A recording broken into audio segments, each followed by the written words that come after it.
want to thank everyone for coming today, to welcome you to today's program. Today we have Dr. Darrell Tarr, who is a professor over at Texas A&M, East Texas A&M University, and one of these days I'll get used to that again. And he's been a professor since 2003, so yeah, so it's been a little while. And he's going to answer all of our questions about anything horticulture related. And he's going to talk a lot about the different variety of perennials that's good for your landscape or garden, and all sorts of other gardening type issues that I wish I knew something about to keep mine alive. So without further ado, I'll turn it over to Dr. Hart.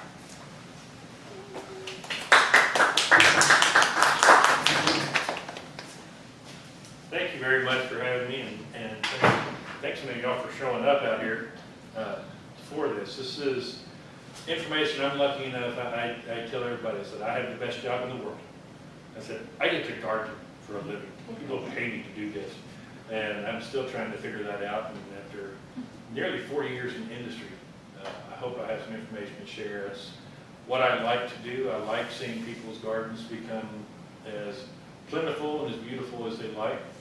I also am a big proponent of what we call the EarthKind system, and that's why we call this EarthKind Tough Perennials.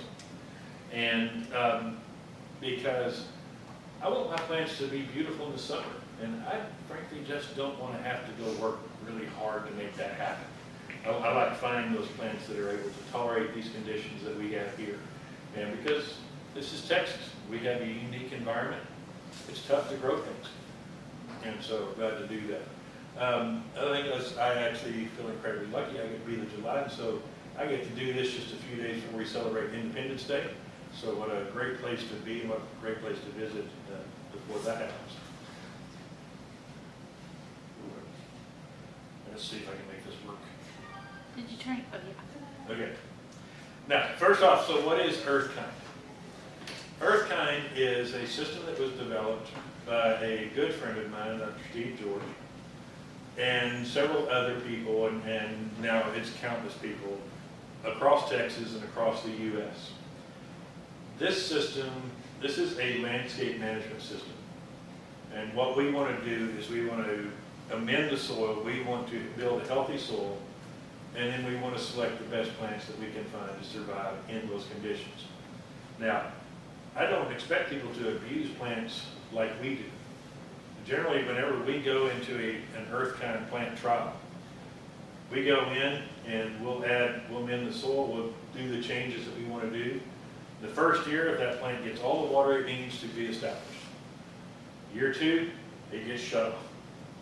And many of our trials, including the rose trial that we did in, if you remember, 2010, 2011, which was one of the hottest, driest periods, certainly in my lifetime. We had rose trials all over the Dallas-Fort Worth Metroplex that got water twice, once in July and once in August. And those plants still survived and still kept going. So it is possible.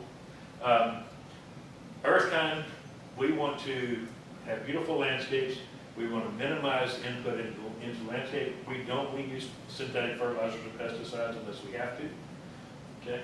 And so that's really what we're trying to do. For our perennial trials, and this is what we've been doing, we've done this, we started this at A&M Conroe, East Texas A&M. Again, it's hard for me too. We started this 3-4 years ago. And this is our typical bed prep. When you go in, we want to remove the existing vegetation. We would use Roundup. I'm not afraid of glyphosate. I think it's a wonderful chemical. If you're more comfortable using the 30% vinegar, or there's a new one out that we're actually running some trials with right now called Spruce, and it deals with some fatty acids, and it can actually help eliminate that existing vegetation. We'll take that, we'll till all that in, get our soil good and loose, and then we come back after that. We're going to add about 3 inches of compost, till that in. Now, if you're here in the Greenville area and you have an issue with drainage, which is highly probable given our black loam soils, we're gonna add about 3 inches of what's called expanded shale. Till that in just as well. That's gonna help improve the drainage in those situations. Again, we keep it moist during year 1, and in year 2, we start to shut the water down. And we're looking at perennials for several things. Number 1, we want to see bloom number. We want to see the plants in good form. So we're judging form, foliage, and flower on the plant. We're also doing something else with this trial, because we know one of the issues that exists today is as we build urban environments, that causes challenges for our pollinators. And so we're removing things, we're removing the wildflowers and plants that they would typically go after. So can our landscape plants become that forage site for those pollinators? And this is one of the reasons that I like having perennials in the landscape, especially ones, we're particularly looking for ones that will bloom all year long, okay? So this is one of the first ones. This is one of my favorite ones. We're just going to go through several of these. This is one called hummingbird bush. I also call it a mesocanthus. The bloom will range from this orange to a deep orange red to a bright red. This is a plant that does extremely well. This is what we call a subshrub. So it actually is going to have some semi-woody stems. Unlike some perennials, this one, Salvia greyi, the autumn sage, these are ones that you can actually leave that tissue above ground. You don't necessarily have to cut them back, and they will come back shrub-like. This one is one that's going to get, as it gets up, it'll get 3.5, 4 feet tall and about 3 feet wide. So it can make a nice addition to your landscape. This one starts blooming about June. And again, the ones that we generally go after, this one's going to bloom until that first hard killing frost in November. And so there's great blooms out of this one. This is one of my favorites for one that is a predominantly spring bloomer. This is called whirling butterflies. Actually, this is one that I have in my landscape now. It started blooming probably 2 months ago, and it's still just kind of hanging on right now, and it's still producing. This is a late spring, early summer bloom. It will reflush. It tends to fade during the hot heat of the summer, and it will reflush again in the fall. The blooms can be white. They can be white with pink, or they can be a deep pink. And it just looks like a cloud of flowers about that big. And it's one that people walking their dogs in front of our house, if I'm outside, they'll stop and ask what that is. It's absolutely one of my favorites. Now, this is one, if you want a tough plant, this is not a season-long bloomer, but if you want one that is just going to survive, okay, irises. If you drive out in the country around here, it's not uncommon to find a place where there used to be a house. But the house is long gone. But guess what? The irises are still there. And you can still see that foliage sticking up. And what's neat about these is these are so easy to transplant. Okay? If you see those, all you do, go down there, find the bottom of the plant. You're going to find this stem. It's usually about 1 inch in diameter or more. Reach down, grab it, pull it up. Okay, you're going to get a section that's probably 2 to 3 inches long. Take it home, plant it, put that in your bed so that it's about 2/3 covered. The top of it needs to be exposed. And guess what? It's going to grow, and you're going to have irises in your garden. And if you ever want to share with somebody, just go out there and grab one and hand it to them. The breadth of the flowers, flower colors that you can find in irises, especially this is the German iris pictured here. This is also a challenge that I've issued to my students. Okay, what's pictured here is the Tarleton iris. Yeah, that's my alma mater. I did my bachelor's and master's there, so I kind of like this. Okay, these are all over Stephenville. I found a story about an E.T. iris that was bred in the late 60s. The pictures I've seen of it was kind of this not so attractive yellow brown. Okay? So I have been challenging my students now for 20 years to make me an iris that has gold on top and the blue on the bottom. And we need an A&M Commerce East Texas A&M iris. I look forward to the day we get that so we can populate the area with those irises. Are you taking questions at the end, or how did you want to do that? We can do it either way. We can go along the way. I know when we take questions along the way, it tends to make things a little longer, so I don't know if they're limited on video time or. I've got an hour or Okay. So, I'll say it. okay. The other ones that you can get if you like irises, but you have some areas that stay flooded. Japanese irises and Louisiana irises will do very well in flooded locations. They get a little bit taller, have white and yellow blooms. Okay. This is one, and I love the stories on this one. This is Turk's cap. This is actually related to hibiscus. It's also related to cotton. It's also related to okra. Okay? And this is one of my favorites just because of how tough this plant really is. This is a plant, this is one of the few perennials. Most of our perennials that I'm going to talk about are full sun. Irises will not do anything in the shade. You put them in full sun and they're going to just go gangbusters for you. This one, it's going to look different, but it will survive in full shade, it will survive in full sun, it will survive either way. When it's in full sun, it stays a little bit more compact, the leaves get a little darker, get a little thicker, and you get a few more blooms on them. These blooms are red, there is a pink flower form out there. In the shade, it's going to be a little bit taller, the leaves will be a little thinner, but it still will bloom for you.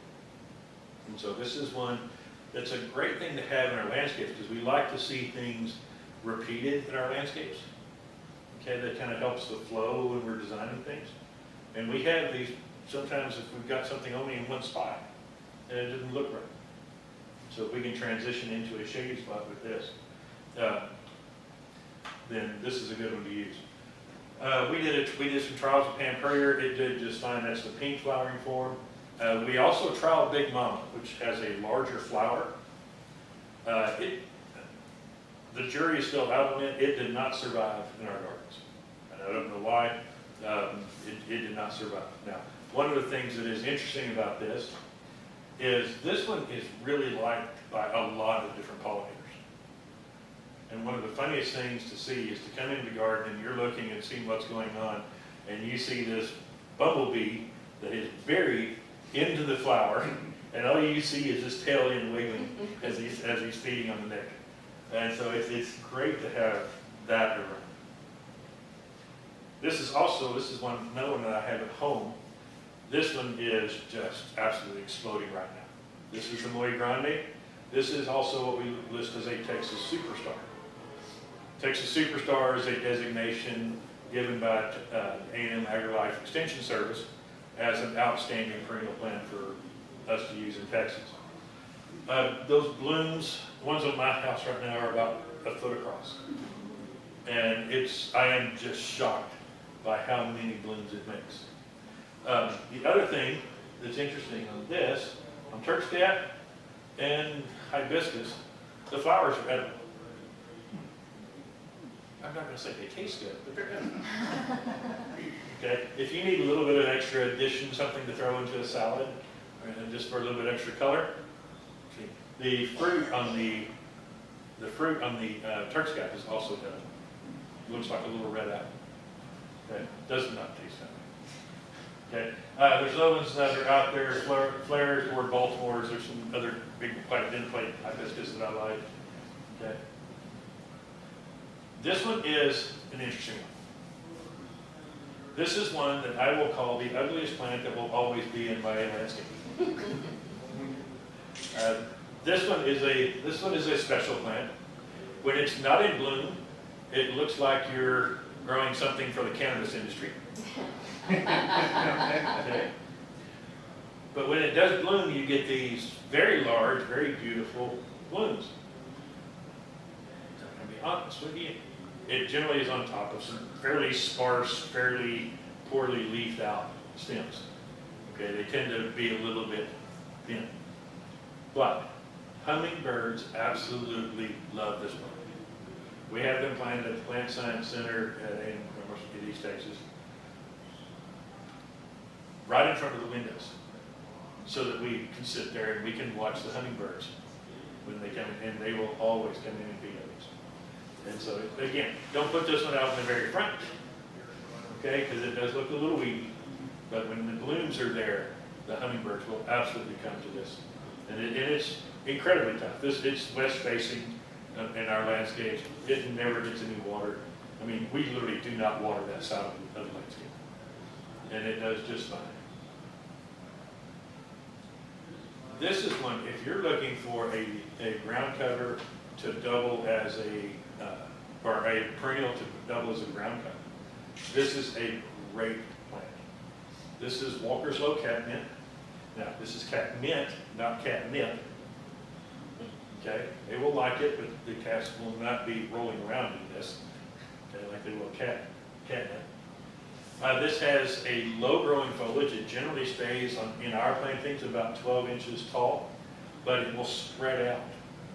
Ours is one plant, and it generally gets 8 to 9 feet wide every summer. Wow. And so it makes, if you've got an area that you want to cover and just get some ground coverage in an area you don't want turf, this is a great plant for them. It'll die back in the winter, and it just recedes back, and you just go in there and put mulch down, and then the next year it comes right back out. In the springtime, this is in bloom, and so it'll be covered. It'll be just 6 feet wide with this stack of light purple blooms. Foliage is kind of a gray color. Absolutely beautiful plant. This is a plant that was, this was the perennial plant of the year, I think 2019. And it's just absolutely stunning. It's incredibly tough. Again, it doesn't get watered. And I'm serious, when I say it doesn't get watered, there's parts of our landscapes in school that never get a sprinkler on. And they just keep going. So, now, here's one most people don't expect. And I'm not gonna lie, I have mixed opinions on this. Okay. This is not fennel but herb. Okay, this one does have some herbal qualities to it, but it's not as strong as the fennel that you think of in your herb cabinet. Okay. This does have that kind of licorice in it. But this is a perennial that will get so big and just dominate the landscape. And this plant right here in our trials had a broader array of pollinators that visited than any other plant out there. More pollinators got to this. And if you like black swallowtails, this is the primary plant for their caterpillars and their eggs. And so you'll go out there and you'll find these huge black swallowtail caterpillars on them, and they're just chewing away. And they'll have several of them on there. And the plant just keeps on growing. About the only thing that we ever saw with this one that was an issue is if it has a spring where it gets up real tall real fast, those May, June storms that we'll get, sometimes it'll blow over. Okay? But in our trials, we went out there, pulled it, stood it back up, did just fine. And we were surprised by how tough this plant was. On the downside, can get a little weedy. It will show up in other parts of your garden, so you have to be careful about that. Okay? And so I recommend giving this one some space. Putting it in a garden, in part of the garden where it can just do what it does, and it'll be a great plant for you. Now, for one that, if you like this white-pink flower color in your garden, I don't know if there's a better plant.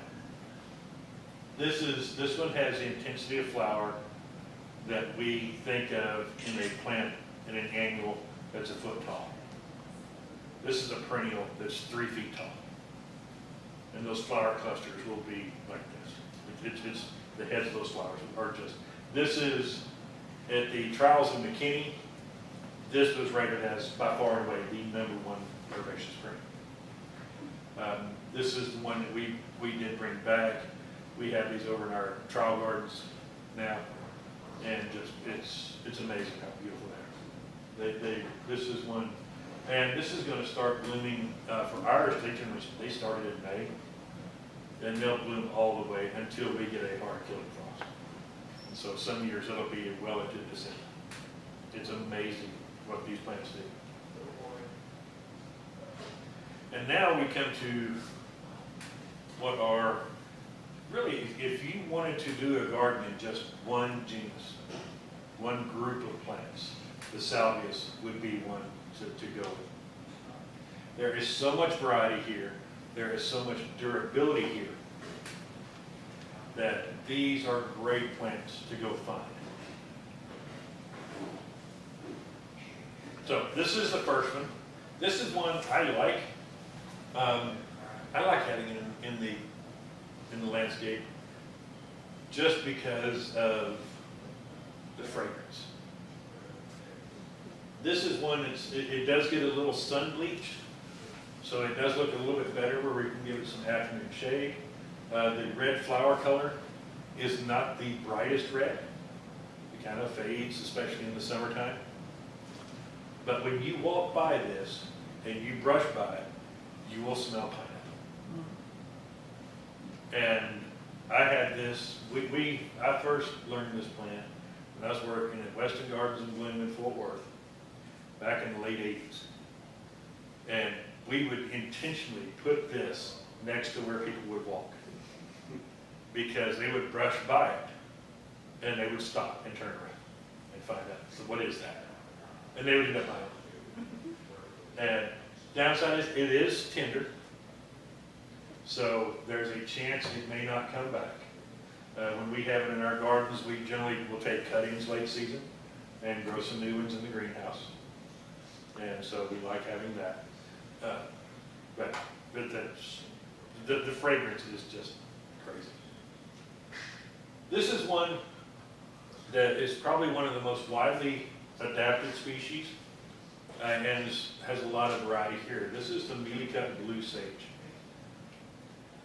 What's pictured here is the species form.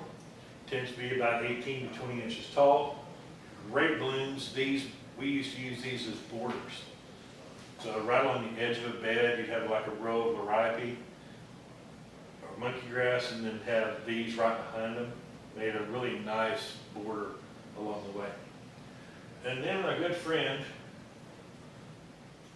Greg Grant, was exploring some cemeteries in East Texas. And he came across this one and this one. This is Henry and Augusta Dudelberg. These are thought to be Salvia farinaceae. We're not 100% on the species. But these are two of the hottest perennials that are in our area today. They got their name, and sometimes I'll include his picture here, but they got their name because these were growing in a cemetery in East Texas, uncared for, and you had this beautiful blue salvia on one side, and this beautiful white salvia, white blooming salvia on the other side. Just big, beautiful plants, no care, no maintenance, and they're just thriving. Okay? The one on the left, the tombstone red, Henry Dudelberg. The one on the right, red Augusta Dudelberg, and that's how these got their name. And big, beautiful blooms. I also have this one in my landscape. Now, my recommendation to you from what we've seen in our garden is pick whether you want the blue or you want the white. Okay? If you plant both, you're going to get a mix because they're going to cross. Bumblebees love these. Basically, all the bees love them. I'll even get hummingbirds to come into them every once in a while. The big thing I see, if you plant these, you're almost guaranteed you're going to get bumblebees. And I want to say another thing. We've been working with pollinators and bees since, well, going on 10 years now. I have yet to have a student stung by a bee. Nobody gets stung. Bumblebees, if they're there, when they're in, we're sitting there, and we're generally a foot from the plant when we're observing. Could care less that you're there. As long as you're not messing with them, they don't bother you. We've never had anybody stung. And the only time anybody did get stung is they were down there in our side-by-side, down in our research gardens, and which is a very wild area. We have a very nice area. And they parked underneath a tree for some shade, and didn't realize that they had parked right underneath a red hornet's nest. It came down, they got stung in. So, but the bees have never got us. This is one that's a very common one. This one's been in trade now well over 40 years. This is the autumn sage, though everybody I know calls it salvia greyi. This is another one of those subshrubs, so it's going to have some tissue that you maintain above ground. Flower color from white to pink to red to purple. I've got a purple one in my yard right now. I just planted. I just found that one a few months ago. I saw the purple and said, okay, I'm going to have that one.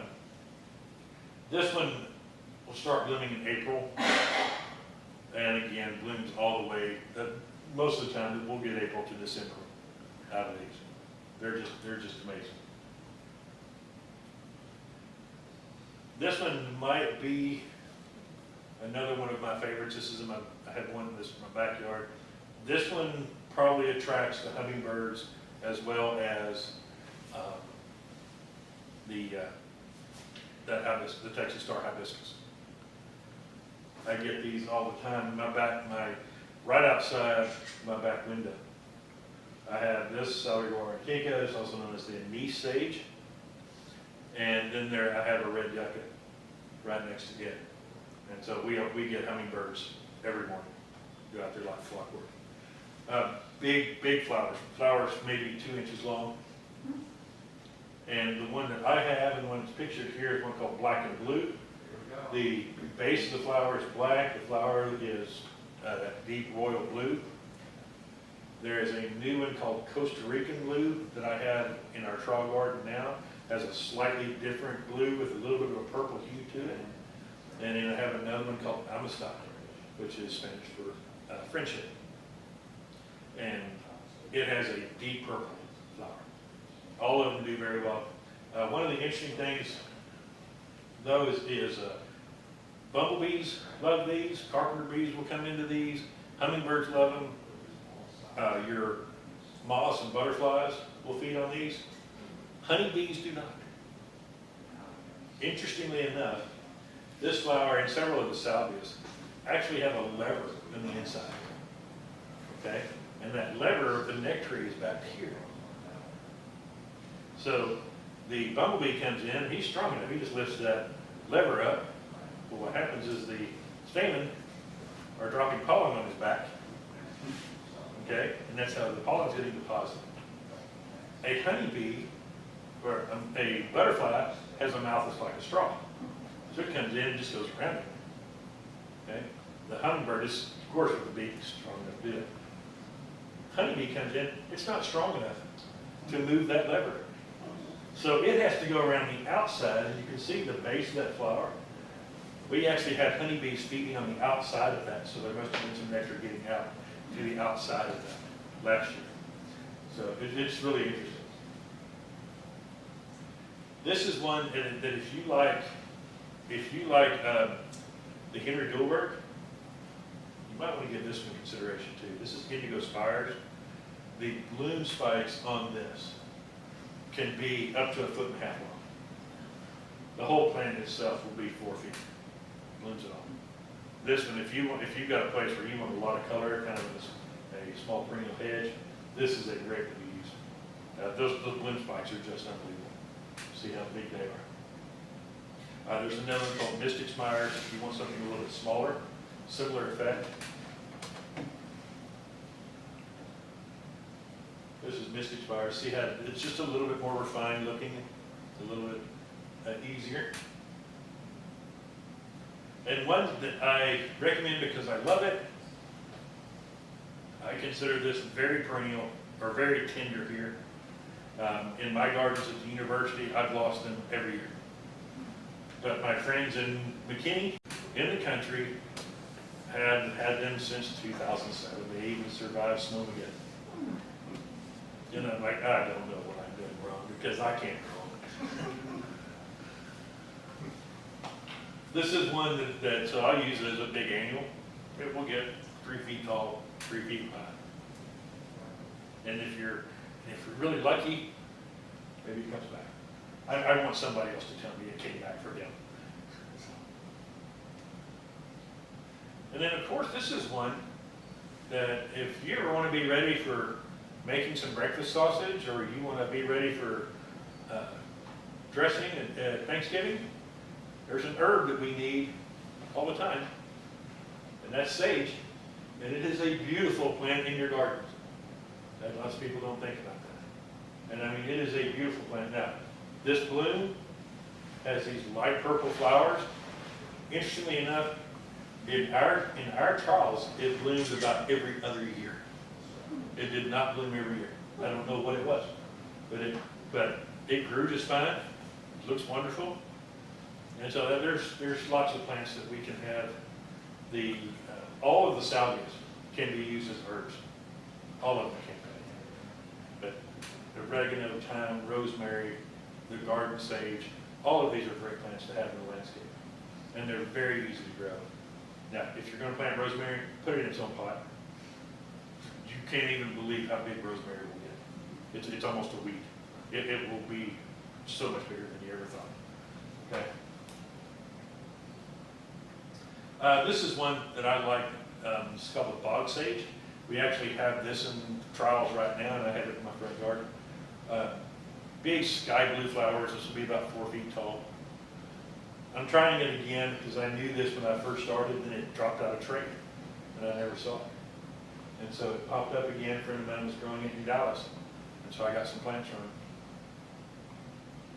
And so with that, I know it's a quick wrap up, but the thing I like about perennials is, number one, the bloom quality is usually fantastic. That's what we're using these perennials for. They're easy to move, they're easy to transplant, they're easy to share, and so they're great plants to have in the garden to provide a little bit of variety and a little bit of just something a little new, a little different. So, questions? Catnip. Yes, ma'am. You said it gets really wide. I don't understand why. Wouldn't it be round? I mean, if I put it in my health strip next to the road, Oh, it's going to grow over. it's going to take over my sidewalk, right? It can. It can, okay. Yeah. So you can just run your edge. Really? Just run your edge. Clip it off. Just clip it off. Yeah, we had a sweet potato vine growing in one spot right next to the sidewalk one year, and we had to trim it back because it grew over the sidewalk and under the other, grass on the other side, Yeah. 3 times. Yeah. But yeah, catnip will do the same, but it doesn't mind it. You're not hurting it. Okay. So I have catmint in my garden right now, and Yeah. it, for some reason, the leaves that are close to the bottom Mhm. dried out and kind of just fell off right after I transplanted it. Okay. It's not dead, but what do I do about Probably a little bit of transplant shock. that? Okay. When did you plant it? Spring, March-ish, whenever March-ish? spring break was. Okay. Okay. It may be a combination of a couple of things. The most common things that I see is just a little bit of shock, and then we've gotten a lot of rain. Yeah. And so things have stayed very wet. Mhm. And most of the time they don't like that very much. Got it. And so if it continues to do it, if it doesn't tend to improve, Mhm. then what you may do is go out there, pull it up, and then lift it up a little bit, Mhm. kind of get it where it's got a little bit more room to Got it. tolerate that. Okay. Most of the time when I see plants in a landscape that are having problems, they're almost always planted too deep. Got it. Your mistake, when you're planting something, your mistake should always be high. Okay. So, because the plant will adapt to that. But if it gets in a hole, unless it's something like Louisiana iris that'll tolerate that flooding, Yeah. But most of our stuff around here, we want to plant just a little bit high, especially in our black lenticels. Yeah. Okay. Yes, ma'am. Regarding iris, Yes. our iris grows, but it doesn't bloom. Okay. It got a couple of blooms and they're really ugly. It can be. Yeah, Most of the time when I see that, and I don't know what your condition is, when I see that, very often I see irises that are grown too close together. And so if you've got stems kind of crowding out each other, that can do that. yeah, no, these were, So, brings me to my question, sorry.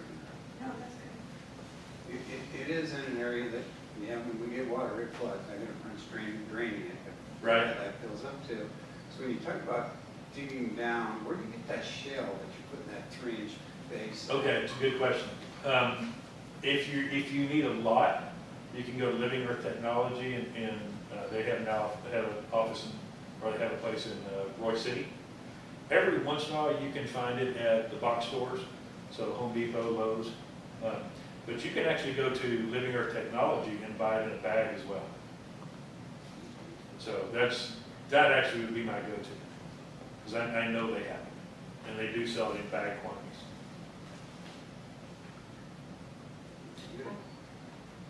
I have a question.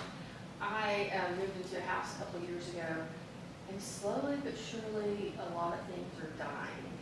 And to me, I think it's soil quality. Could be.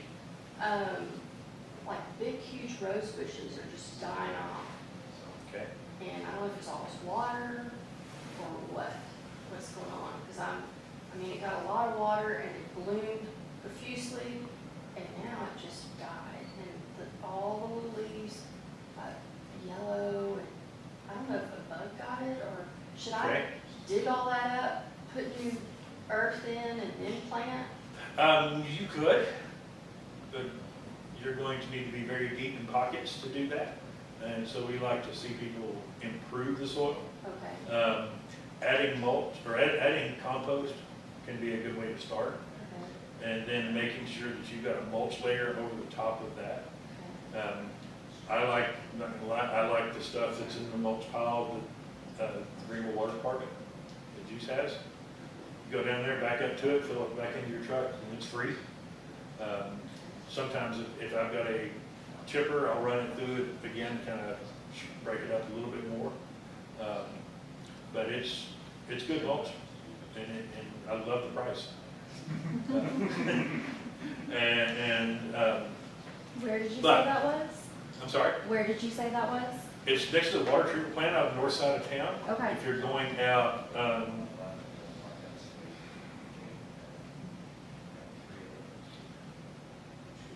okay, you go straight out Wesley until it, 69. yeah, it's on the loop right across, Oh, okay. if you're going on, I know where that is. Okay. yeah. Yeah, it's just there on the right. You just back in, you can take as much or as little as you want. That's awesome. If you, I mean, we've gone over there with 6-yard trailers and filled them up. Wow. Yeah. Yeah, I don't need that. Yeah. You have to like show a water bill or anything, like it's a. Nobody's ever stopped me. Nobody's ever actually even come over and said hi. Yeah. Now, the first thing I would do on yours, though, is I think you are in desperate need of a soil test. I would take a soil sample, I would send it down, and you can contact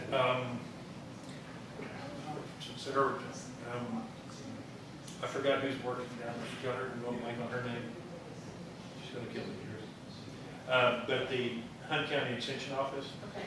they can teach you how, or they can tell you about how to do a soil test. Okay. And then you send it down to them, they'll send it back what you've got.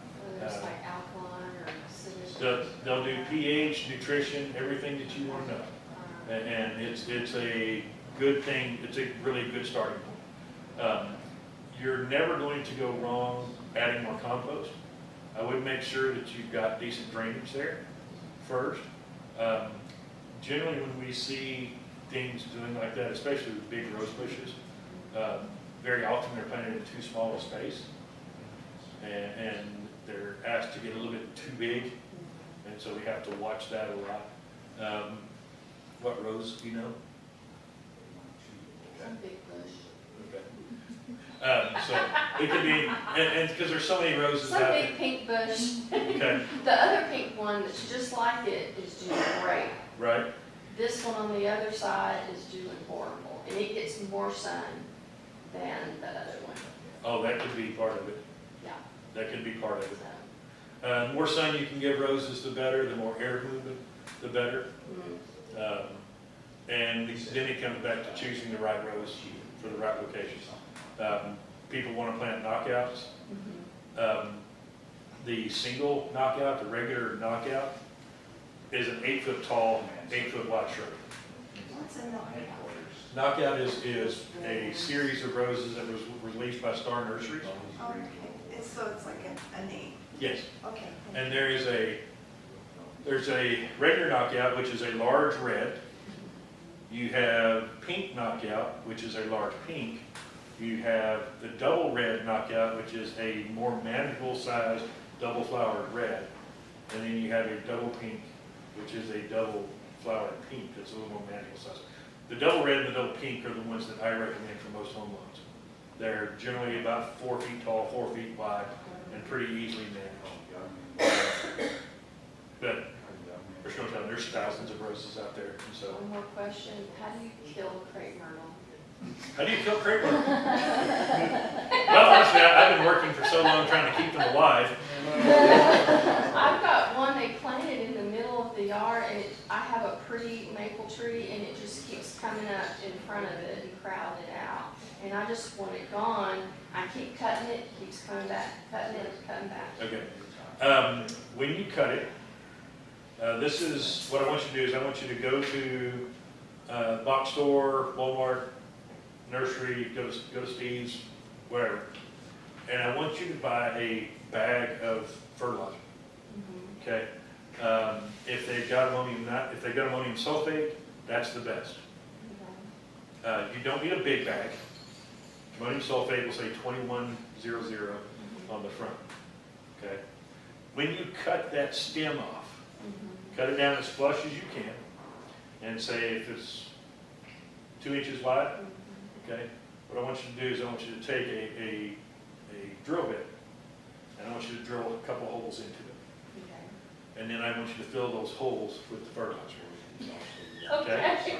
No, and here's, I thought about pouring boiling hot water on no, that one, yeah. it. Or turn it to death. But what happens Somebody come in and is that fertilizer is actually a salt. Well, I thought the boiling hot water and salt is what I was gonna do. Yeah, not salt. Don't use salt because that destroys that area. If you're putting fertilizer down, the salt inside the plant will actually suck all the moisture out of everything else. Now, you're probably gonna have to repeat it over and over again. It's not all of it, it's just this one Yeah. that's just in front of my pretty Yeah. tree in the corner. Yep. And it just keeps coming up, and I really just want some pretty flowers Yeah. to be captured. Yeah, eventually just cut it and keep doing that. And eventually and what happens is as that fertilizer leaches out, it becomes fertilizer for your tree, Okay, for your other tree, while it's killing the current. thank you.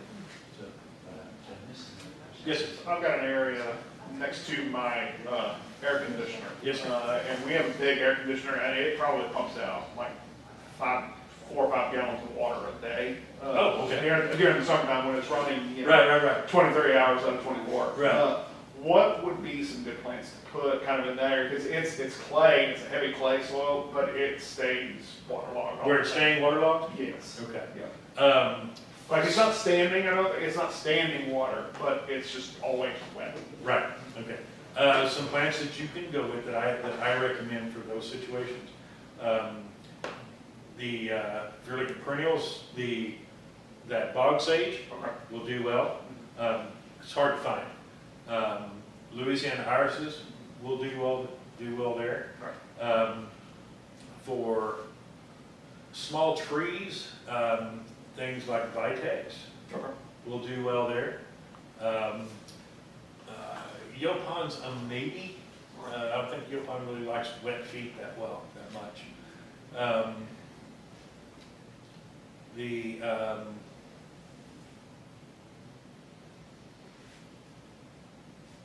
Oh, I had another one. If you've got a big space, would be a great place for a overcup oak.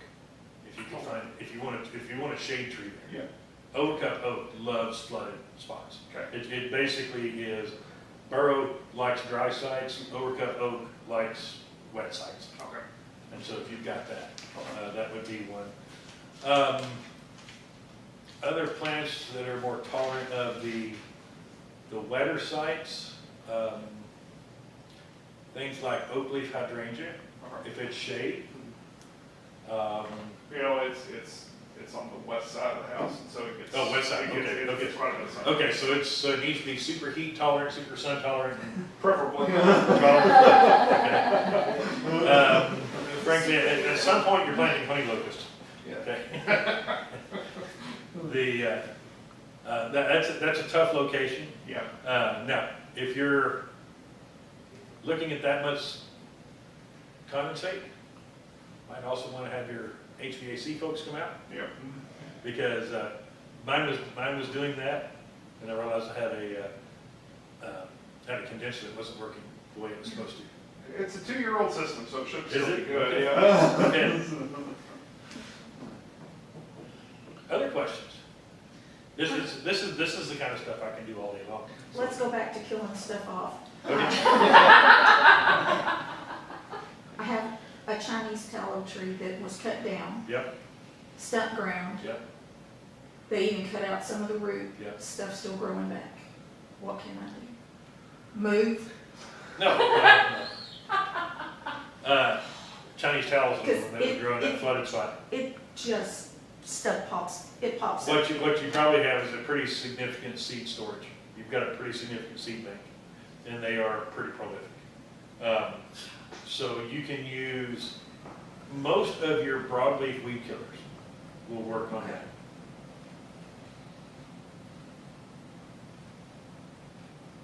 And they should be, if it's in turf or flower bed or what? It's just in the middle of the yard. I had three, one cut down, did fine. This one cut down with a stump. The stump started growing back, so I had that cut down again, and they ground the stump. And I was having some work done in the yard, Right. and they got in there and went, look at this big old root, so they started cutting out some of that too. Okay. Yeah, And it's it's still probably growing. the seed bank. It's probably the seed bank. So if it's in the lawn, then yeah, a broadleaf weed killer. Anything that you would use to, control clovers, things like that. Should be. We'll see. Is there a hardy flowering ginger plant that works in the sun? I used to live in Houston, I had a Not that I'm beautiful aware of. tropical yard, and nothing down there that I have works here, Yeah, no. except salvia or something. Salvias do and live oak, and that's about it. Okay, so no Yeah. ginger. What part of Houston were you in? I was on the, kind of riding off of I-10 in West, but I got flooded from Harvey, so. Oh, did you? Okay. So, but all the ginger came back. I mean, it was underwater and it just all came back. It Yeah, didn't we've care. had no success Okay. with it. We had some variegated gingers that were coming back. So on I love my occasion. ginger. Yeah, I wish we could. Okay. It gets bit. Can you have it inside anywhere? Sure. So We do. just maybe. I mean, if you wanted to put it in a pot that's on they make these carts now with the Yeah. casters on the bottom, so Yeah. that you can just roll the pot, roll it outside, roll it back in.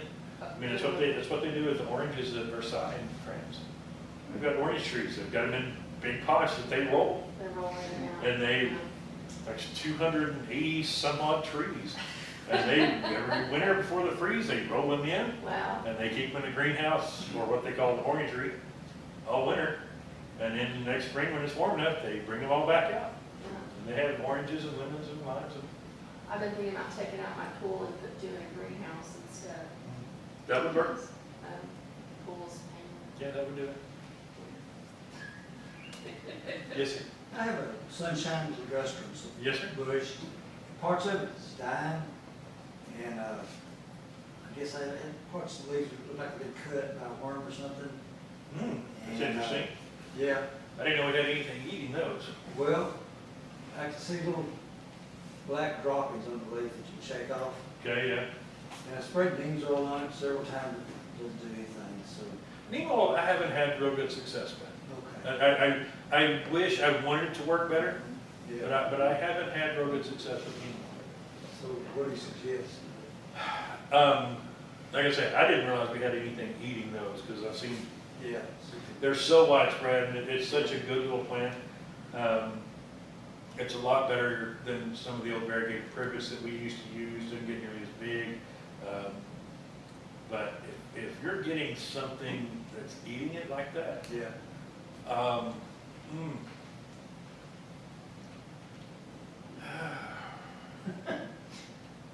I mean, it's gotta be a beetle of some type.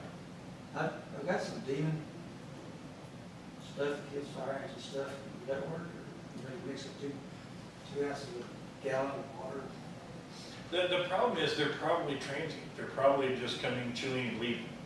Yeah. And so you probably want something on the base that's a little bit more of a repellent. And so you can look, and so something like 7 dust around the bottom of it Okay. might be something that you could do. I think that's where I would start, Okay. is try something like that. And the other thing that you can do is to identify it. If you get some double stick tape, wrap it around some of the larger stems, the insect will come up and it'll get caught on it. So that way then you could identify it Okay.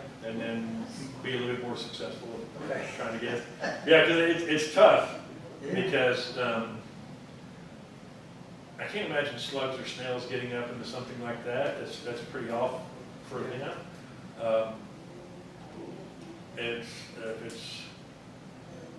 I've never seen grasshoppers hit that, and grasshoppers haven't been that bad this year.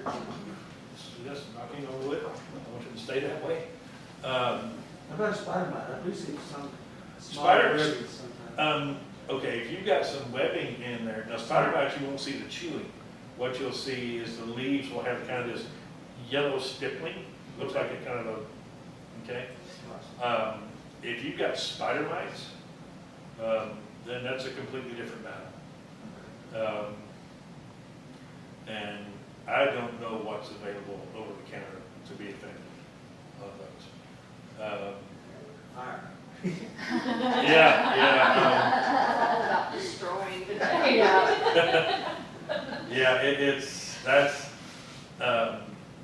we struggle with spider mites in our greenhouse. And so in the landscape, whenever we've had something that was stressed out enough to get spider mites in the landscape, it was pull it, replace it, and rework it, because there's a reason they're getting it. And they're stressed for some reason. Well, I have several bushes stretched out over maybe 50 foot, and they're all getting it, so, Yeah. Yeah, there's something going on, and I wish I could say, I wish I could say which one, what, yeah, I wish I had a better guess. 7 does. Yeah, that's where I would start. If nothing else, it could be a repellent. But if you've got spider mites up in the branches, there's something else going on. Okay. Do you have a good repellent for deer? Yes, grandsons. Honestly, we lived in Oregon and the deer lived on and every night before the boys went home, we'd have them go out and pee on the bushes. It works. It works, it works. Just go pee on your bushes, there you go. So They're- ask the neighbor, I mean.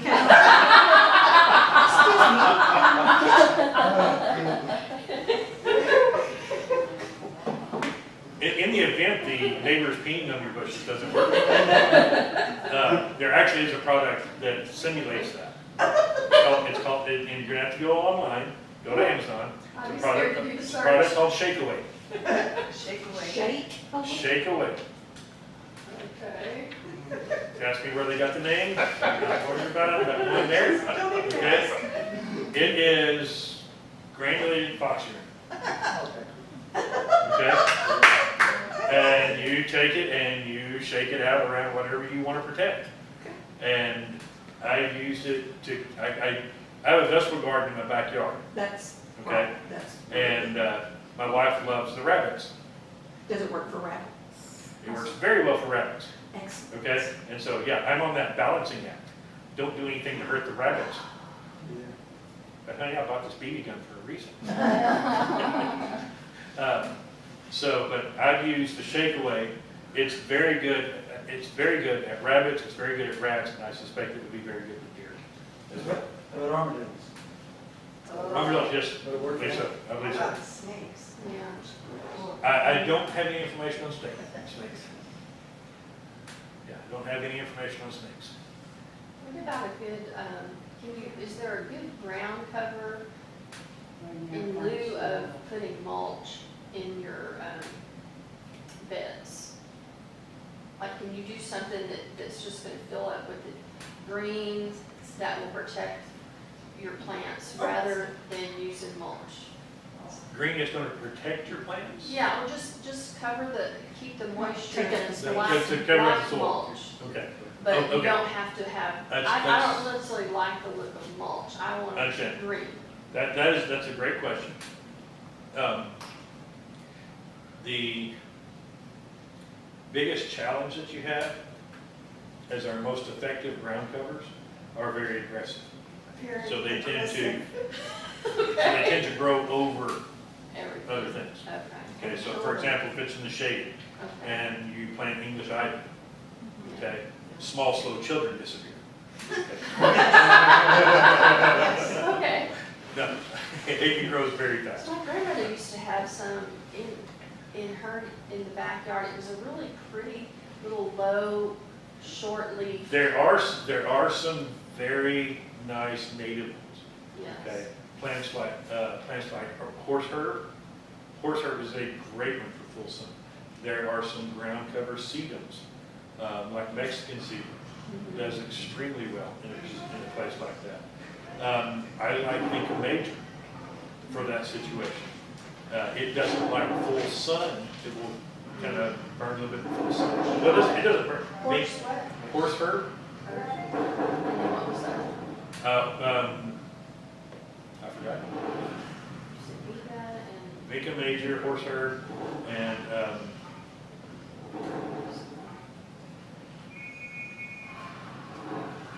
This'll grow crazy. sorry, yeah, it'll come back. It'll take over. Take over, yeah.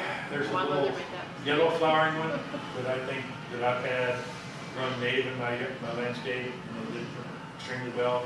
Ajuga, if you've got shade, would do very well like that. There are some plants out there that you can do.